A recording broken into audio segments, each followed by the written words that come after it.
Do you want to be rich and you're ready to dip your toes into investing, but you're unsure where to start and what to buy? Let me spill the beans on my beginner-friendly and lazy approach. Although I'm a qualified financial advisor, this is not financial advice as everybody's circumstances are different. Just because investing is smart for one person doesn't necessarily mean it's smart for another person at this time.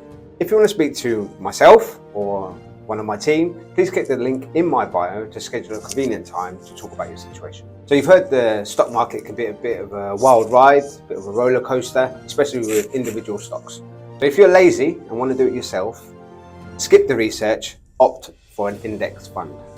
Enter the S&P 500, which is the top 500 companies in the US. An index fund is like a basket mirroring the performance of these giant companies. In short, you can grab a piece of a company with fractional shares. The average return being 7 to 10% annually. Just buy, hold, watch it grow, watch the compound interest, work its magic over your lifetime. I've got a whole week of finance videos lined up, so hit follow if you want to have more money in your bank.